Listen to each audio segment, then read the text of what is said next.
Okay, so this is the end of Chapter 3, Key Issue 4. Why do migrants face obstacles? One of the things it mentions here is intervening obstacles. One of the things it doesn't mention in your book is intervening opportunities. Okay. Um, these are literally the differences whether something is seen as an opportunity or an obstacle. Okay. Intervening obstacle is something that hinders. Opportunity is something that comes along that kind of keeps them from moving forward towards their final destination. Okay, and keeping them from moving on to their final destination of where they originally planned is not necessarily bad when it comes to opportunity, because literally it's an opportunity. They found a job, they did something with it, and they found something that they may not have expected along the way to their final destination. Okay. Obstacles, again, political features, countries that require documentation. For those of you that watched the TED Talk and that mentioned the fact that, I can't remember, the first young man that they talked about, and how he had gone from Algeria to Libya to, he'd come from Syria in the first place, and that once he left Jordan, he wasn't allowed to come back in. He had gone to Turkey to try to find a job and try to go to university, and then once he wasn't allowed to go to university, he tried to get back into Jordan, and they wouldn't let him in without proper documentation. So that is one of those things where you would actually call that an intervening obstacle. Okay, it's a really good video. I may post it at that TED Ed talk. Third period today got to watch that, and fourth period we just did not have time. I recommend it. It's a really good video about the current crisis and the faces of these refugees that are dealing with these astronomical odds in the political environment of the Middle East. So, at any rate, I'll post that because it really is good stuff. And thank you, Mega, for giving us that. So, controlling migration, countries have adopted selective immigration policies, and that is listed in your U.S. quota laws. On your review, it kind of tells you to kind of pay attention to those things. There's a reason why it's highlighted in 1924 and 1965. And let's see what else. It also mentions that the reason they seek admission to the U.S. And why people are actually given permission to come to the United States. Okay, for family reunification, which is about 3/4 of our immigrants. Skilled workers is always going to be the other part of that. We want the skilled workers. Many countries are like that. They want the skilled workers. And as the video talks about, is many of the refugees coming out of these countries are those that are skilled. Doctors, lawyers, you name it. It runs the gamut of different types of worker, and many of the countries that are absorbing these refugees are looking for those that are going to input into the economy and not detract from. And then, of course, diversity. Few immigrants admitted because their sending country historically has sent very few migrants.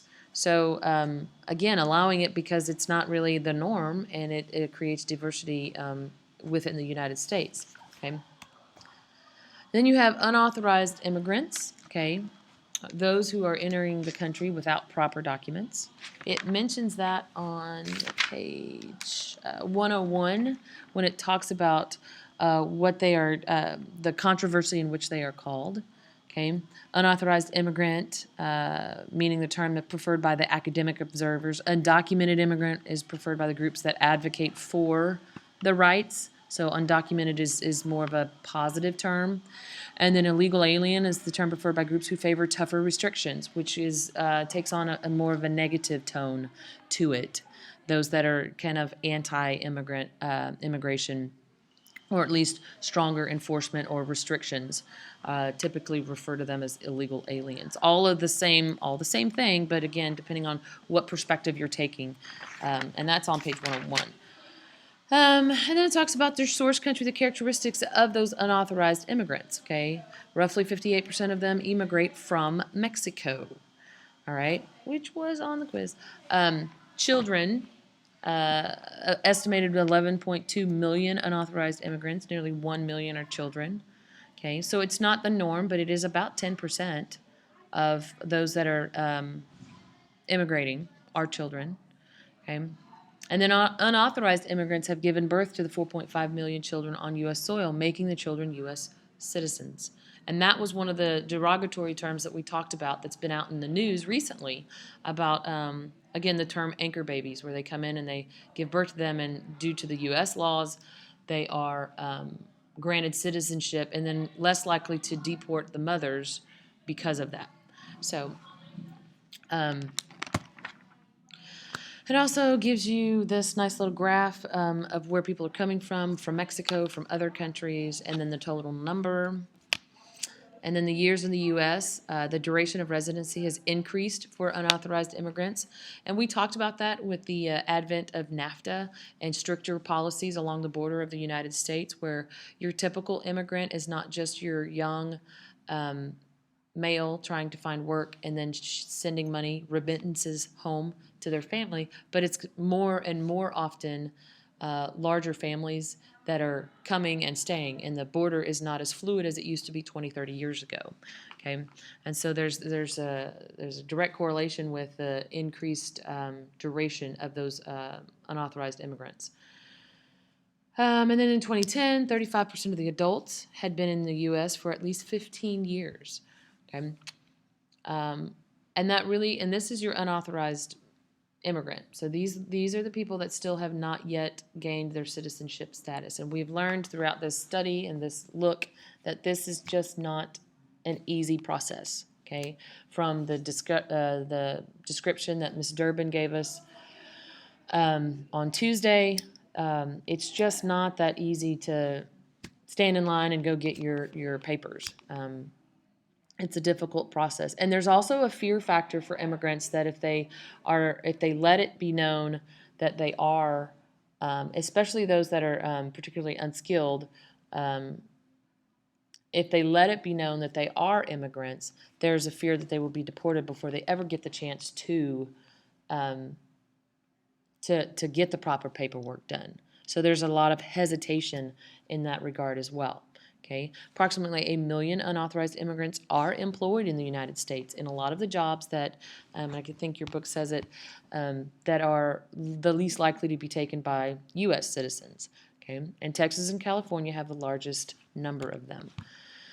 And of course, this is when you think about the border of the United States, man, we have a huge border on coastlines and between us and Mexico. And so there's a lot of, again, we have them coming in from the east. We have immigrants coming in from the east. We have them coming in from the south. We have them coming in from the west. And we've talked about those different cases like Vancouver, where they have a lot of Asian immigrants.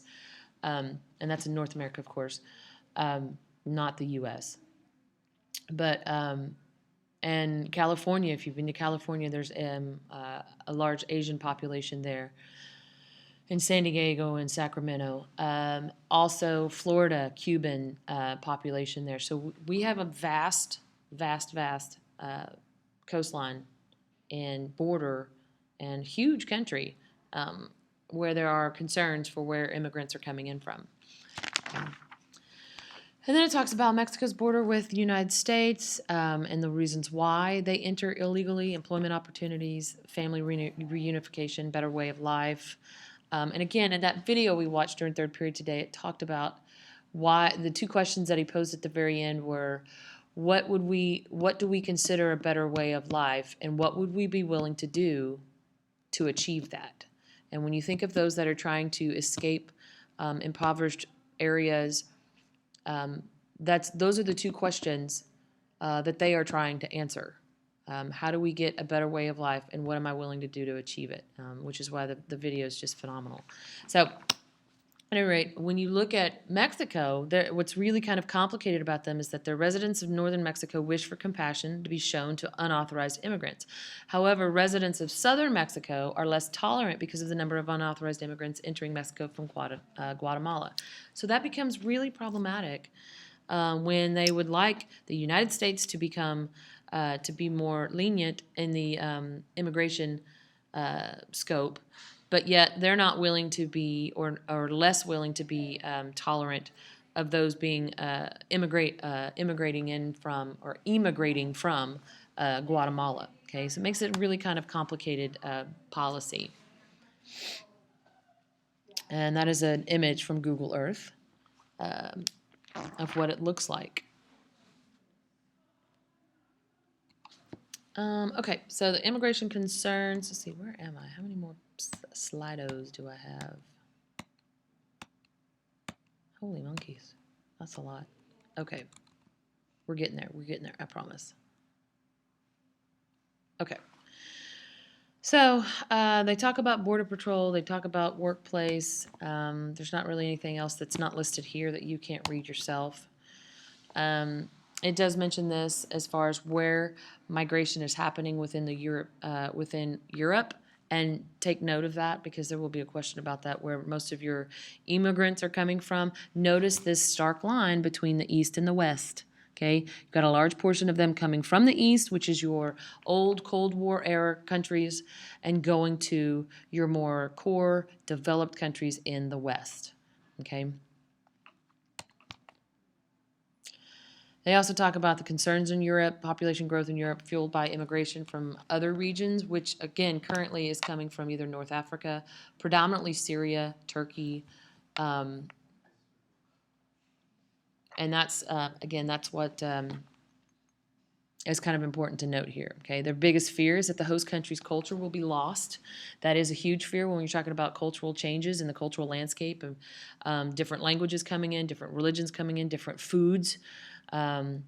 Different mosques that have popped up in Europe have been a point of contention because historically Europe hasn't been Muslim, okay? And so the hostility to immigrants has become a central plank of some political parties. So again, this immigration issue has kind of come to the forefront on the political side. It has here in the United States, and it's going to be in Europe as well. The other thing I wanted to mention here is that the immigrants are blamed for the crime because they have, if they don't have jobs, and they're going to turn to crime and they're going to turn to drugs, and some of that is true, but not completely. That's the only option there is. Okay, and then the welfare costs. Who's going to take care of those that don't have the jobs? Okay, and the welfare state of the country. Okay.